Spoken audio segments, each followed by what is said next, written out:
fait, tu sais pas ce que c'est qu'un travailleur de rue, alors... La façon que je le conçois, c'est un peu des gens un peu en déplacement dans la ville qui aident les personnes qui ont des situations justement reliées à la rue, comme des personnes en situation d'itinérance. J'ai vraiment aucune idée personnellement. C'est sûr que ça m'intrigue. Travail de rue, c'est ça, si tu te promènes, peut-être aller voir les itinérants, voir peut-être s'ils ont besoin de quelque chose, je sais pas. Ça travaille. Dur. J'ai aucune idée. On en entend parler, on sait c'est quoi le mot, mais qu'est-ce qu'ils font concrètement? C'est flou. Je définirais ça comme étant des interprètes, c'est-à-dire des gens qui comprennent la réalité des gens qui vivent dans la rue et qui sont capables de la traduire pour les gens qui n'ont aucune maudite idée de ça veut dire quoi vivre dans la rue. C'est comme un pont des interprètes. Ils prennent les gens où ils sont et ils marchent à côté, pas en avant, pas en arrière, à côté. Pour moi, la mission des travailleurs, des travailleuses de rue du Québec est d'abord et avant tout d'aller vers les gens dans leur milieu de vie pour leur offrir des services d'accueil, d'écoute, d'accompagnement, de référence. C'est d'être un pont, on parle souvent du pont, d'être un pont, d'être ces généralistes qui vont référer vers les spécialistes. Les travailleurs de rue vont rejoindre des gens qui peut-être seraient jamais allés vers les services ou à qui l'offre de services traditionnels convient juste pas. Des fois, c'est même pas c'est de faire le pont, mais des fois, c'est même pas de faire le pont, c'est juste d'être une présence rassurante dans un milieu avec des gens qui iraient jamais vers l'offre de services traditionnels. Ben, je pense que c'est comme une façon plus humaine de comme approcher les gens puis de donner des services qui sont pas existants en fait. Aider, je sais pas. La personne qui va trouver aujourd'hui à pouvoir aider, j'imagine qu'il peut pas aider non plus tout le monde, mais il fait de son mieux. D'aider les personnes qui sont dans le besoin, la nécessité, en détresse sociale ou morale. D'aider les gens. Juste une personne peut dire une phrase puis ça peut tout changer. Ouais. D'aider quelqu'un, idéalement peut-être s'assurer qu'il peut trouver une personne puis s'assurer qu'elle a un toit à la fin. Donc, moi, je me lève de mon chez moi, de mon toit, mais ce serait fun que quelqu'un puisse aller se coucher en dessous de mon toit aussi.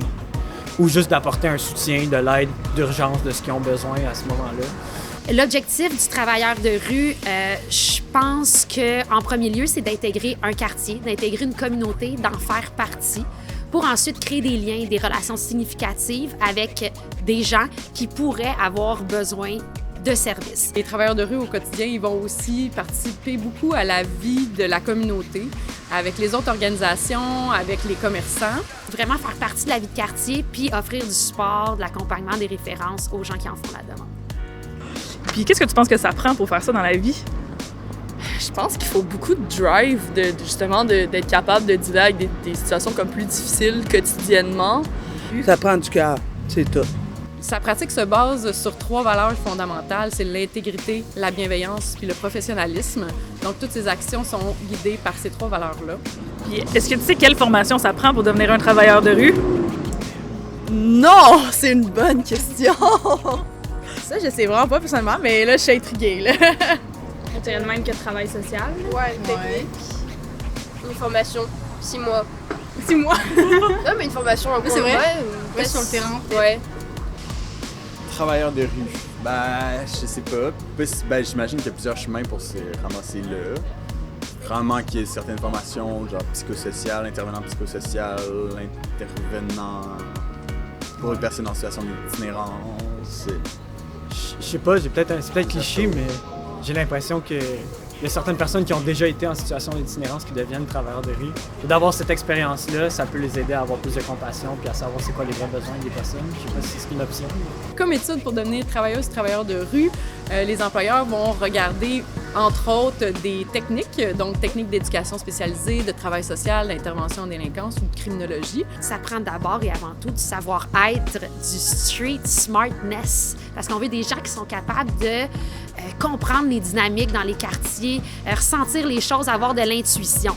C'est le fun s'ils viennent avec des études puis un bagage expérientiel, mais c'est pas obligatoire. L'important, c'est que ce soit des personnes qui sont ouvertes, qui sont capables de tolérer l'inconfort, de travailler dans les zones grises. On va voir avec les chiffres. Je dirais genre 10 000? J'ai aucune idée, mais je suis sûre qu'il y en a pas assez. Ce serait en proportion de la quantité de personnes qui sont dans le besoin. Je sais pas, quelques centaines, mais j'ai aucune idée. Honnêtement, pas beaucoup parce que j'en ai pas entendu parler beaucoup. Ouais, 10 000 max? Ouais, j'aurais dit la même chose, ouais. Max. Moi, je dirais 20 000, oui. C'est sûr qu'il n'y en a pas assez. 1659. 1660. Selon le site travail-de-rue-du-Québec.org, il y aurait 350 membres de la TRUC, donc 350 travailleurs, travailleuses de rue membres de la TRUC. Mon Dieu, c'est pas beaucoup. Je fais là, le highball. Ben, le ROCUTEAP et la TRUC sont importants parce que dans le fond, ça permet de rassembler les organisations qui font du travail de rue et aussi les travailleurs de rue en une communauté de pratique qui est vraiment riche, puis ça permet d'échanger des expertises. En plus de ça, ben, ça permet de rassembler les forces pour avoir un poids au niveau politique puis dans les représentations qu'on fait.